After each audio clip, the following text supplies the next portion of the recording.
घर घर का श्रृंगार सनातन।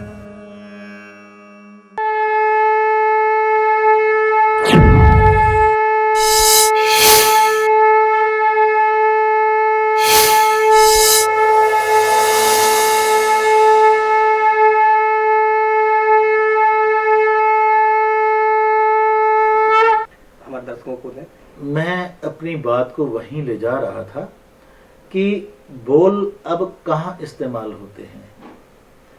ये चंद बोल हैं जो इंसान को भगवान के पास पहुंचा देते हैं, और चंद बोल ही हैं जो अच्छे भले इंसान को शैतान बना देते हैं।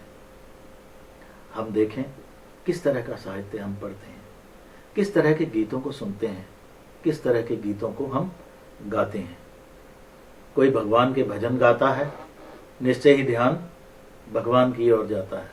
पहली बात तो यह है कि जो कुछ हम देखते हैं, अगर हमारा ध्यान उसके कर्ता की ओर जाता है, हम टीवी देखते हैं, हम कभी नहीं सोचते कि टीवी किसने बनाया था, कहां से बन के आ रहा है। हम कोई भोजन खाते हैं, ये कहां से आ रहा है, किस खेत में उगा है ये गेहूं, कभी नहीं सोचते हैं। लेकिन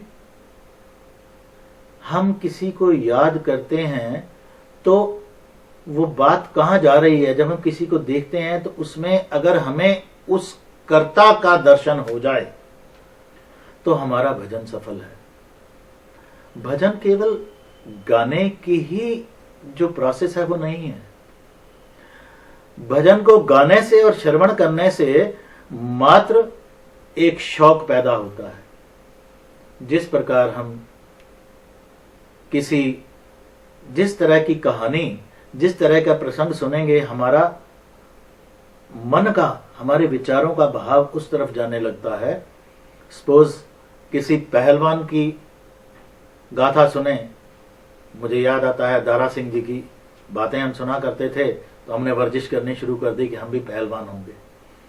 क्रिकेट खेलने का दौर आया, क्रिकेट कमेंट्री सुन के और उनकी खबरें पढ़ के हम लोगों ने कमेंट्री, मैं अपने बाल जीवन की बात बता रहा हूं, हमने क्रिकेट खेलना शुरू कर दिया कि शायद हम भी कभी क्रिकेटर बनेंगे।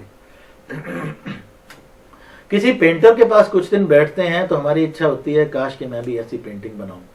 कुछ पेंसिल लेके स्केच बनाने की कोशिश करते हैं, और निश्चय ही एक बात को देखेंगे, शराबी के पास बैठते हैं तो शराब पीने की शौक पैदा होता है। ये जो भजन हम गायन करते हैं, ठीक इसी तरह से जब गायन करते हैं या श्रवण करते हैं तो इससे हमारे मन में प्रभु को पाने का, प्रभु से मिलने की इच्छा जागृत होती है। लेकिन हम इस गायन से प्रभु तक पहुंच नहीं सकते हैं। प्रभु तक पहुंचने के लिए हमें निश्चय ही एक ऐसे के पास जाना पड़ता है जो प्रभु से मिला हुआ है। ऐसे संत सतगुरु के चरणों में जब हम जाते हैं तो वो हमें प्रभु से मिला देता है। और ऐसे संत सतगुरु कौन है, ये परखने बहुत मुश्किल है। कबीर साहब कुछ मोटे मोटे उदाहरण देते हैं, कहते हैं साधु भूखा भाव का धन का भूखा नहीं, जो धन का भूखा फिरे सो तो साधु नाई। अब मेरी बात को बुरा मत मानिए, आप अन्यथा में नहीं लीजिए, लेकिन बहुत से लोग जो धर्म गुरु बने हुए दिखते हैं, उनकी तह में तह जाके देखें तो उनका आशय धन अर्जित करना होता है। वो लोगों से धन को लेना चाहते हैं दान के रूप में, डोनेशन के रूप में, और अधिक से अधिक धन अर्जित करना चाहते हैं। माफ कीजिए, जो धन के पीछे है वो परमात्मा के पीछे कहाँ है। हाँ, निश्चय ही यहां मैं एक बात कहूंगा कि खुदा दो है। एक वो जिसने इस सृष्टि की रचना की और सृष्टि का पालक है, और दूसरा धन ये इस दुनिया का परमात्मा है, और सिर्फ इंसानों के लिए है, पशुओं के लिए नहीं है। पशुओं के लिए धन की कोई महत्व नहीं है। पशुओं की जीवन शैली तो हजारों साल पहले जो थी आज भी वही है। शेर जंगल में हजारों साल पहले भी रहते थे, आज भी जंगलों में ही रहते हैं। पहले भी शिकार करते थे, आज भी शिकार करते हैं। लेकिन मनुष्य आदि काल में शिकार करता था, विकास करते करते आज यहां तक पहुंच गया है कि उसने अपने लोभ को, अपनी आकांक्षाओं को इतना ज्यादा बढ़ा लिया है, इतना ज्यादा बढ़ा लिया है कि उसे लगता है कि पूरी सृष्टि की दौलत, पूरी दुनिया की दौलत तो मैं ही संकलित कर लूं। माफ करना, चिड़िया ढेर दाने का लगा रहे, 2, 4, 6, 8 दाने जितना उसका पेट है, पेट चुगेगी और चली जाएगी। किसी भी चिड़िया के, किसी भी पक्षी के घोंसले में दूसरे दिन का भोजन नहीं देखेंगे। एक मनुष्य का लोभ ऐसा है, उसे अब चाहिए, उसके बाद उसे कल का भी चाहिए, फिर परसों का भी चाहिए, फिर कई वर्षों का चाहिए, फिर कई पुश्तों तक चाहिए। ये जो भावना है लोभ की, पहली बात यह है कि इस तरह के लोभी मनुष्य परमात्मा से कोसों दूर है। वो परमात्मा पे यकीन ही नहीं है। वो परमात्मा की बात सुनाएंगे दूसरे को, वो कथा कहानी भी सुनाएंगे तो बेचेंगे उसको, उसके द्वारा धन तो अर्जित करेंगे, लेकिन परमात्मा से तो ना खुद जुड़े हैं, ना वो किसी दूसरे को जोड़ पाए। बहुत सुंदर।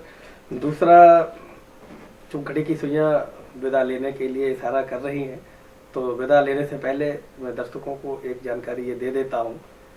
अभी वसंत पंचमी के कार्यक्रम से हम लोगों ने एक भजन क्रांति की उद्घोषणा की थी।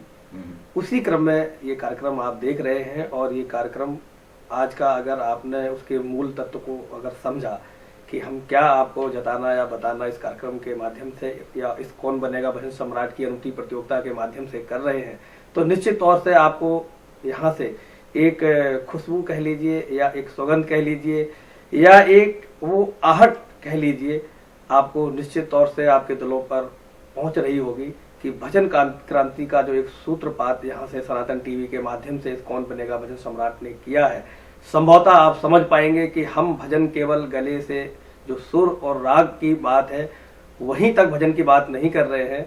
हम उन भजन के रचयिताओं को कह लीजिए जो इस तरह के भजन के निर्माण में महारत हासिल है, जिससे लोग इस लोक में झूमते हैं, और फिर सतगुरु की दया होती है तो फिर वो उस लोक की तरफ भी जाने की चेष्टा करते हैं जिसे लोग सतलोक या सचखंड कहते हैं।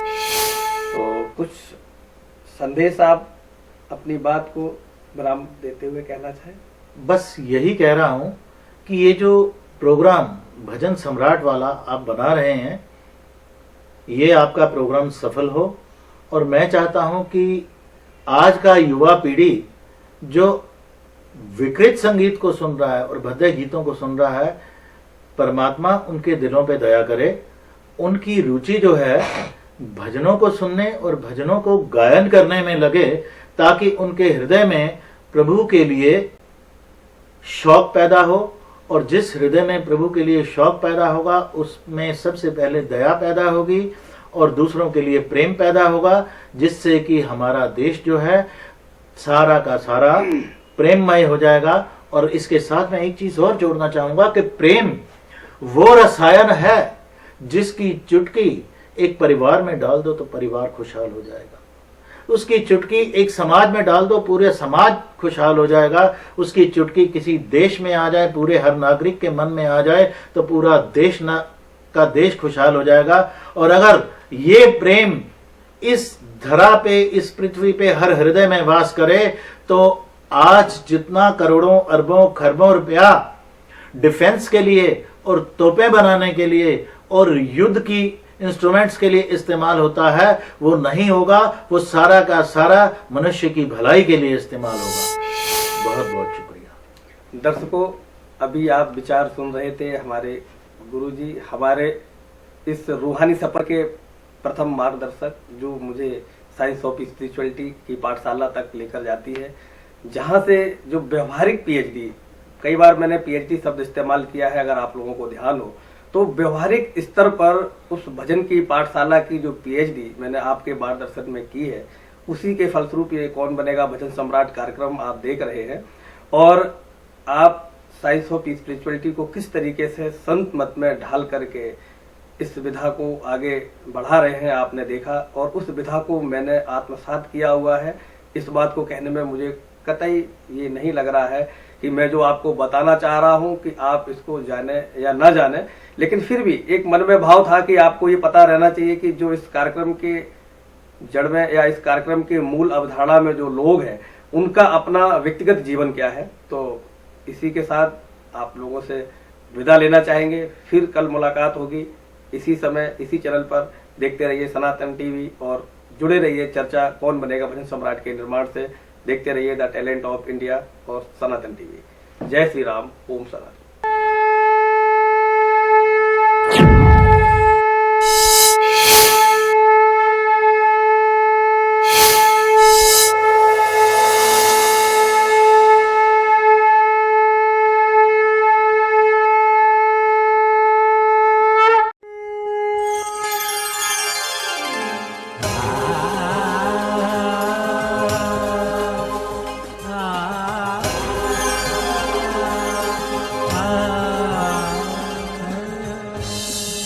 घर घर का श्रृंगार सनातन।